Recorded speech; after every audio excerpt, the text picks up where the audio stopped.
ఓం సాయిరామ్ శ్రీమాత్రే నమః. అందరికీ కూడా నమస్కారం అండి. అందరూ కూడా సుఖంగా సంతోషంగా ఎప్పుడు కూడా ఆనందంగా ఉండాలని చెప్పి నేను కూడా మనస్ఫూర్తిగా కోరుకుంటూ ఉన్నాను. ఈరోజు సందేశం ఏంటి అంటే కనుక, తల్లి నువ్వు అనుకుంటూ ఉన్నావు నా భర్తే నాకు సర్వస్వం, నా భర్తే నాకు ప్రాణం అని అనుకుంటూ ఉన్నావు కదూ.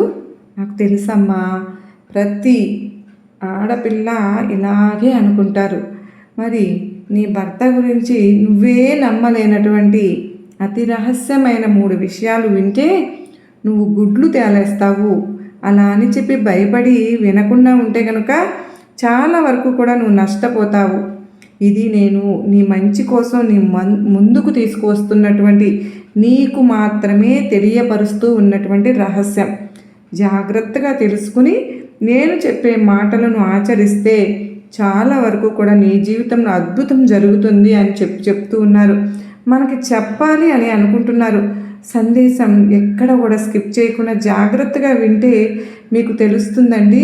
తప్పకుండా వినే ప్రయత్నం అయితే చేయండి. ఎక్కడ కూడా స్కిప్ చేయవద్దు. చివరి వరకు వింటేనే కదా మనకు పూర్తిగా అసలు ఈ సందేశంలో ఉన్నటువంటి పరమార్థం అనేది తప్పకుండా అర్థమవుతుంది. మీకు నమ్మకంతో 100కు 1000% నమ్మకంతో కనుక కనెక్ట్ అయ్యారనుకోండి, సమస్యల నుంచి మీరు బయటపడి ఆనందంగా ఉంటారు. ఇక ఆలస్యం చేయకుండా మరి సందేశం ఏంటో తెలుసుకుందామా? తల్లి, నువ్వు నీ యొక్క భర్తను ప్రాణంలాగా ప్రేమిస్తావు. అలాగే నీ భర్త విషయంలో చాలా వరకు కూడా ఆలోచిస్తూ ఉంటావు. నీకు ఏదైనా కూడా తన విషయంలో ఒక స్పెషల్ అనేది ఉంటుంది. అలాగే నేను అతన్ని ఎంత ప్రేమిస్తున్నానో అతను కూడా నన్ను అంతగానే ప్రేమించాలి, అతను కూడా నన్ను అంతగానే ఇష్టపడాలి, అలాగే నాకు విలువను ఇవ్వాలి. నా భర్త ఏ చెడు అలవాట్లకు బానిస కాకూడదు. నా భర్త నా కుటుంబాన్ని నన్ను ప్రేమగా చూసుకోవాలి. మాకు ఇచ్చే ఇంపార్టెన్స్ అనేది ఎవరికి కూడా ఇవ్వకూడదు. అలాగే నన్ను చాలా కేర్గా చూసుకోవాలి. నాకు చిన్న విషయమైనా సరే కానీ తను ఎక్కువగా ఆలోచించాలి అని చెప్పి ఇలా ప్రతిదీ కూడా నీ భర్త విషయంలో నీకు చిన్న చిన్న కోరికలు అనేవి ఉన్నాయి కదా. తనని నువ్వు డబ్బు కోసం అంతగా ఇబ్బంది పెట్టకపోయినప్పటికీ కూడాను నీకంటూ కొన్ని ప్రత్యేకమైనటువంటి విలువలను సమకూర్చే ఆలోచనలు అనేవి నీ భర్త విషయంలో నీకున్నాయి. ఆ ఆలోచనలు కూడా చాలా అర్థవంతమైన ఆలోచనలు. అలాగే ప్రతి మహిళ కూడా అంటే భార్య స్థానంలో ఉండి ఏ స్త్రీ అయినా కూడా కోరుకునేటటువంటి సర్వసాధారణమైనటువంటి కోరికలు అవి. కాకపోతే ఏదైనా సరే, ఏదైతే నీ జీవితంలో జరుగుతూ ఉందో నువ్వు ఆలోచించే ఆలోచనలకు వ్యతిరేకంగా జరుగుతోంది. అంటే నువ్వు ఏదైనా కోరుకుంటూ ఉన్నావో అది తప్ప, ఏదైతే నువ్వు వద్దు అనుకుంటూ ఉన్నావో అది నీ జీవితంలో జరుగుతూ ఉంది. కానీ ఇక్కడ జరుగుతున్నటువంటి నాటకం ఏంటి అంటే కనుక, నీ మాట వింటున్నట్లుగా నీ భర్త నటించడం, నీకు భయపడుతూ ఉన్నట్లుగా నీ భర్త నటించడం, ప్రతిదీ కూడా నీకు చెప్పే చేస్తూ ఉన్నట్లుగా నీ భర్త నటించడం. ఏదైతే చెడు వ్యసనం వద్దు అని చెప్పి నువ్వు పదే పదే తనకు చెప్తూ ఉంటావో అదే తను చేసి నేను చేయలేదు అని చెప్పి అబద్ధం ఆడడం. అలాగే నీ పట్ల కాస్తంత కేరింగ్ అనేది, జాగ్రత్త ఏదైతే ఉంటుందో ఆ జాగ్రత్త అనేది తక్కువగా తీసుకోవడం. ఇవన్నీ కూడా చాలా రహస్యమైనటువంటి విషయాలు. ఇవి ఎవరికీ కూడా తెలియవు అని చెప్పి నువ్వు భావించేటటువంటి రహస్యమైనటువంటి విషయాలు అయితే ఇవన్నీ కూడా నాకు ఎలా తెలిసాయి అంటే కనుక నువ్వు నా భక్తురాలివి. ప్రతి నిమిషము నీ యొక్క మనసులో ఆలోచన ప్రతిదీ కూడా నువ్వు నాతోనే కదమ్మా పంచుకుంటూ ఉంటావు తల్లి. కనుక నీ యొక్క ప్రతి ఆలోచన నాకు తెలుసు. కాకపోతే ఈ రహస్యాలన్నీ కూడా కేవలం నాకు మాత్రమే కాకుండా నీకు బంధువులు అనే పేరుతోటి ఉన్నటువంటి శత్రువులకి కూడా తెలిసిపోయాయి. ఎందుకు అంటే కనుక నువ్వు శత్రువులు అని చెప్పి నువ్వుగా భావిస్తూ ఉన్నప్పుడు అప్పటికీ కూడాను అతను మాత్రం తన యొక్క శ్రేయోభిలాషులు, తన రక్త సంబంధీకులు, తన శ్రేయస్సును కోరుకునేవారు, తన మంచి కోరుకునేవారు అని చెప్పి భావిస్తూ ఉన్నాడు. కనుక ఇక్కడ నేను చెప్పాలి అనుకుంటున్నటువంటి పూర్తి విషయం ఏంటి అంటే కనుక, బిడ్డ, ఎప్పుడైనా సరే కానీ ఇక్కడ ఎవరు కూడా ఎవరికి నచ్చినట్లుగా ఉండరు. ఎవరి జీవితాలు అనేవి వారికి నచ్చినట్లుగా వారు అనుభవిస్తూ ఉంటారు. ఇక్కడ ఈ విషయంలో ఎవరిని కూడా తప్పు పట్టడానికి లేదు. కానీ ఎప్పుడైతే భార్య భర్త అని చెప్పి ఈ బంధం ఏర్పడుతుందో ఆ బంధం అనేది చాలా పవిత్రమైనది. ఈ బంధం అనేది చాలా విలువైనది. ఈ బంధం యొక్క విలువ తెలుసుకున్న ఆ స్త్రీ, మహిళ అంటే ఆ మహిళ ఎవరైతే ఉందో, ఆ పురుషుడు ఎవరైతే ఉన్నారో, వీరిద్దరూ కూడా ఆ బంధానికి విలువను ఇవ్వాలి, గౌరవాన్ని ఇవ్వాలి. ఇక్కడ మేము ఇద్దరం కాదు ఒక్కరిమే అనే భావన వారిలో పూర్తిగా కలగాలి. ఏ కష్టం వచ్చినా నష్టం వచ్చినా ఒకరికి ఒకరు మేము తోడుగా ఉంటాము అని చెప్పి వారికి వారు ధైర్యంగా అనుకోవాలి. నాకు ఏదైనా కష్టం వస్తే నా భర్త చూసుకోవడానికి ఉన్నాడు కదా అని చెప్పి భార్య అనుకోవాలి. నాకు ఏదైనా కానీ ఒక సహాయం కోరినప్పుడు ఒక స్నేహితురాలిలాగా నా భార్య నాకు సలహాలు ఇస్తుంది కదా అని చెప్పి ఆ భర్త కూడా అనుకోవాలి. అలాగే ఇద్దరూ కలిసి ఒక మాట మీద ఒకే బాటలో నడుస్తూ తన కుటుంబాన్ని ముందుకు తీసుకుని వెళ్ళాలి. తన బిడ్డలకు ఆదర్శవంతులుగా నిలబడగలగాలి. తన బిడ్డలకు మంచి భవిష్యత్తును అందించగలగాలి.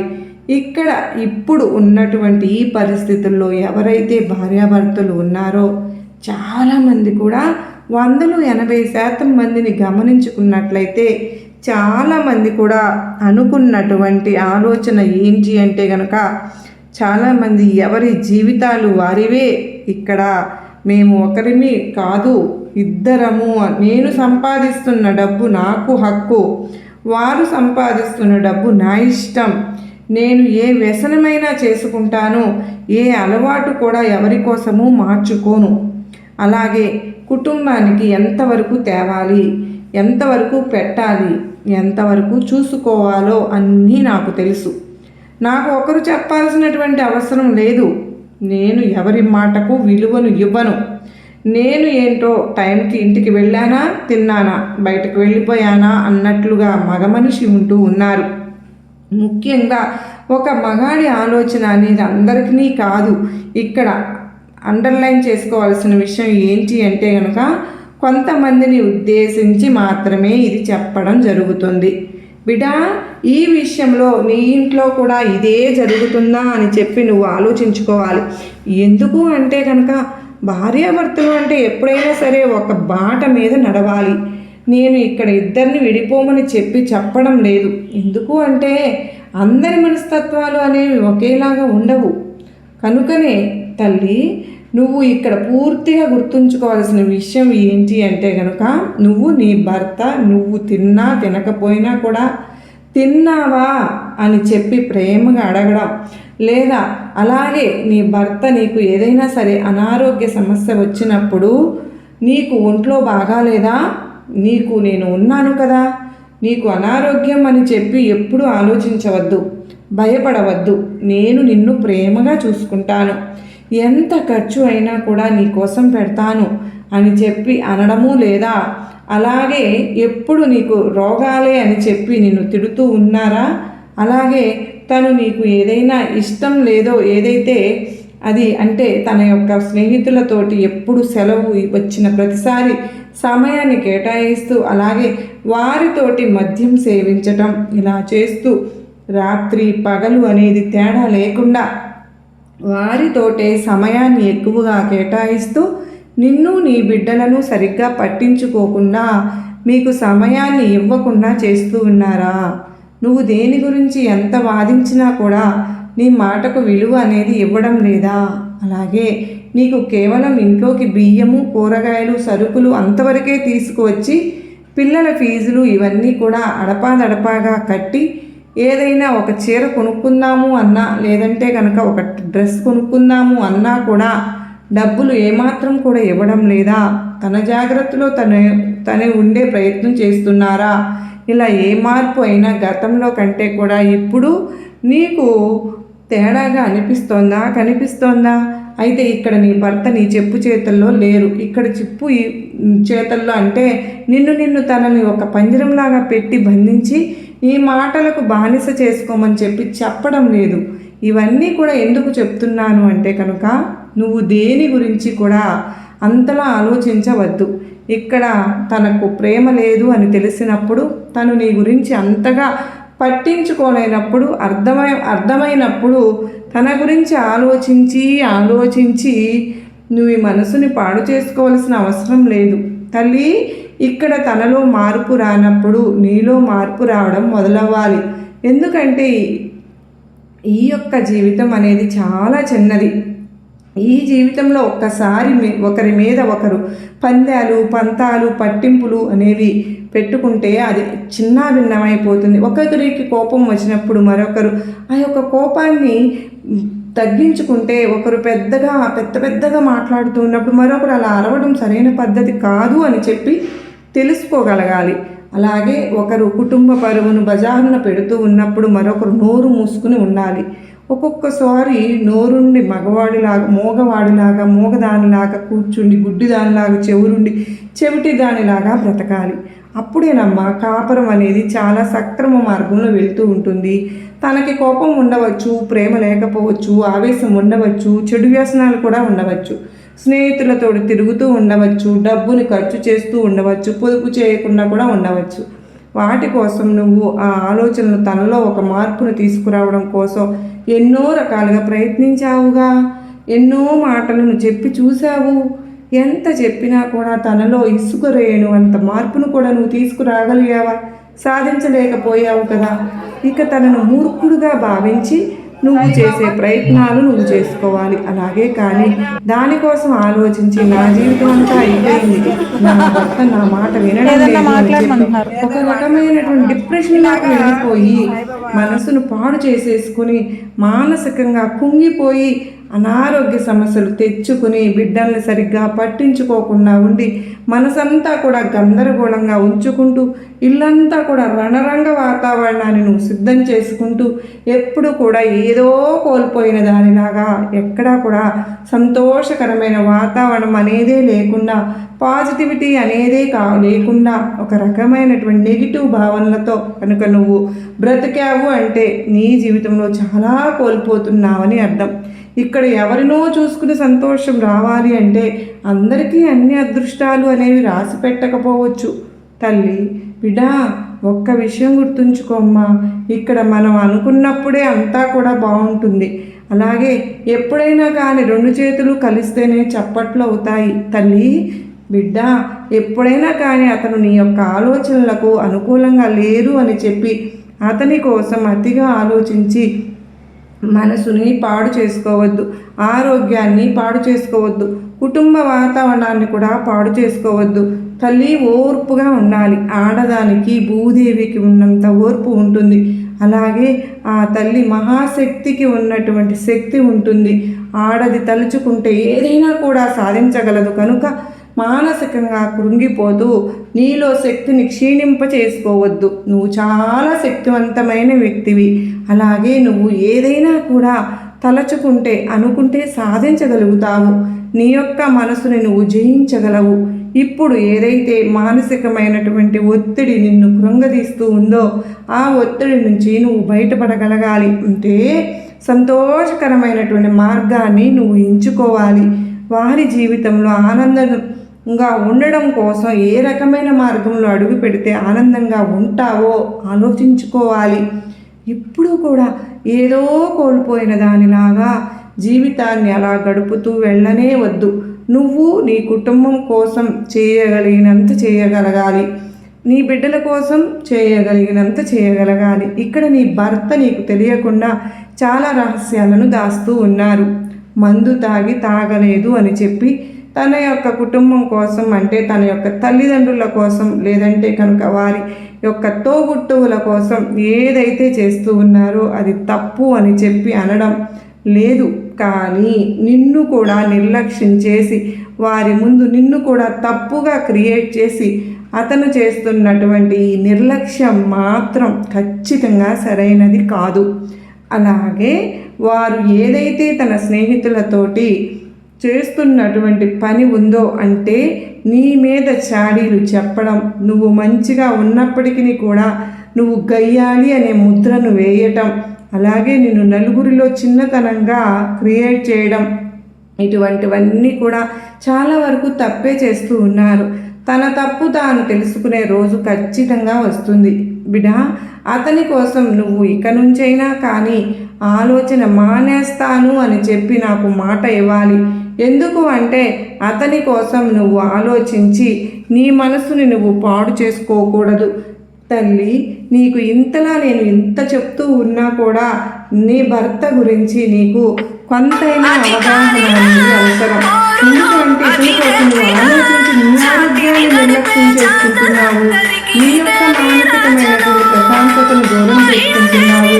సంతోషకరంగా అనుభవించాల్సినటువంటి జీవితాన్ని నీ వయసులో డిప్రెషన్లోకి వెళ్ళి ఏం చేస్తున్నావో, ఎప్పుడు తింటున్నావో, ఎప్పుడు పడుకుంటున్నావో, ఎప్పుడు లెగుస్తూ ఉన్నావో, ఏం జరుగుతుందో నీ కుటుంబంలో, ప్రపంచమంతా కూడా బయటకు వెళ్ళి చూస్తే ఎలా ఉందో, నీ యొక్క ఫేస్ అనేది అంటే నీ యొక్క మొహం అనేది అర్థంలో చూసుకుంటే ఎలా ఉందో ఒక్కసారి నువ్వు చూసుకుని నీ యొక్క మానసికమైన స్థితి, శారీరకమైన స్థితి అనేది గమనించుకుని నీలో మార్పు తెచ్చుకునే ప్రయత్నం చెయ్యి. ఎందుకంటే ఇక్కడ నువ్వు నీ భర్తను ప్రాణం అనుకుంటున్నావు, నీ భర్త నీకు ప్రతిదీ చెప్పి చెయ్యాలి అనుకుంటున్నావు, తను మంచి మార్గంలో నడవాలి అని అనుకుంటున్నావు, డబ్బున్నా లేకపోయినా ఇద్దరూ కలిసికట్టుగా జీవించాలి అనుకుంటున్నావు. కానీ నేను ఇందాక చెప్పినట్లు రెండు చేతులు కలిస్తేనే చప్పట్లు అవుతాయి. అమ్మా, నువ్వు ఇలా సరికాదు, అక్కడ అవతలి వ్యక్తి అలా అనుకోవాలిగా, అప్పుడు అనుకోనప్పుడు అక్కడ నువ్వు ఎన్ని అనుకున్నా ఏం ఉపయోగం ఉంటుంది చెప్పు? నీలో వేదన, ఆవేదన, దుఃఖము, అప్రశాంతత అవన్నీ పెరగడం తప్పితే ఎటువంటి ఉపయోగం అనేది ఉండదు కదా. నువ్వు చక్కగా టైంకి తిను, టైంకి నిద్రపో, పిల్లల్ని చక్కగా చూసుకో, ప్రశాంతంగా గడుపు. ఇక్కడ ఏది శాశ్వతం కాదు, ఎవరికీ శాశ్వతం కాదు. ఇక్కడ ఏది ఎంతవరకు అనుభవించాలని రాసి పెట్టి ఉంటుందో అంతవరకే అనుభవిస్తారు. తనకంటూ ఆ తప్పును తెలుసుకునే రోజు ఒక రోజు వస్తుంది. ఆ రోజు తను లబో దిబో అని చెప్పి కొట్టుకున్నా కానీ ఆ చేసిన తప్పుకు శిక్ష అనేది అనుభవించక తప్పదు. కనుక నేను చెబుతున్నది నీ మంచి కోసం, నా బిడ్డ బాధపడకూడదు అన్న ఉద్దేశంతో అర్థం చేసుకుంటావు అని చెప్పి ఆశిస్తున్నాను. తల్లి, నీకు నా ఆశీర్వాదములు ఎప్పుడు ఉంటాయి అంటూ చక్కని సందేశాన్ని మనకు అందించారు కదండి. ఈ సందేశంలో మనం అర్థం చేసుకోవాలి, కానీ ఎంతో నీతి ఉంది ఇందులో. మన ఇప్పుడు ప్రస్తుత సమాజంలో ఏదైతే జరుగుతుందో చాలామంది ఆడవాళ్ళు ఎందుకు డిప్రెషన్లోకి వెళ్తూ ఉన్నారో చాలా చక్కగా వివరించారు కదండి. మరి ఈ సందేశం అందించింది మీ అందరికీ కూడా అర్థమైంది, నచ్చింది అని అనుకుంటున్నాను. నచ్చింది అనిపిస్తే, గొప్ప నమ్మకాన్ని, ధైర్యాన్ని కలిగించింది అనుకుంటే ఒక చిన్న లైక్ అయితే ఇవ్వండి. లైక్ ఇచ్చిన తర్వాత హైప్ అనే బటన్ కూడా వస్తుంది, దాన్ని ప్రెస్ చేసినట్టయితే కింద కామెంట్ సెక్షన్లో ఖచ్చితంగా మీకు ఇష్టమైన నామం ఏదైనా సరే, మీకున్న సమస్య అయినా సరే కామెంట్ సెక్షన్లో షేర్ చేయండి. మీరు వీడియో నచ్చినట్లయితే మరికొంతమందికి షేర్ చేసి మీకు మరింత సపోర్ట్ అవుతారని చెప్పి ఆశిస్తున్నాను. అలాగే చాలామంది వీడియో అయితే చూస్తూ ఉన్నారండి, సబ్స్క్రైబ్ చేసుకోవడం మాత్రం మర్చిపోతూ ఉన్నారు. ప్లీజ్ అండి, దయచేసి సబ్స్క్రైబ్ చేసుకుని మాత్రమే వీడియోని చూడటం మొదలు పెట్టండి. మీ సపోర్ట్ అనేది నాకు ఎంతగానో అవసరం. మరి మీరందరూ కూడా ఈరోజు చక్కగా ఈ వీడియోతోటి మళ్ళీ అందరూ గొప్ప నమ్మకాన్ని, ధైర్యం కూడా అనిపించిందనే అనుకుంటూ ఉన్నాను. మనస్ఫూర్తిగా మీ అందరికీ కూడా మన కుటుంబ సభ్యులందరిపైన ఆశీస్సులు ఉండాలని మనస్ఫూర్తిగా వేడుకుంటూ మరో చక్కని సందేశంతో మరలా కలుసుకుంటాను ఫ్రెండ్స్. అంతవరకు మనకందరికీ కూడా ఈరోజు గొప్ప సుదినం, మహిళా దినోత్సవ శుభాకాంక్షలండి. మనందరం కూడా ఇవాళ రోజున ఎంతో అద్భుతంగా ప్రతి ఒక్కరికి విషెస్ చెప్పుకుంటూ ఉన్నాము. నిజంగానే మనకి ఈ సందేశంలో వచ్చినట్లుగా ప్రతి ఒక్కరు ధైర్యంతో సాహసంగా ముందుకు అడుగు వేయాలి. సమస్యలు అనేవి ప్రతి ఒక్కరికి ఉంటాయండి, లేని వారు లేదు.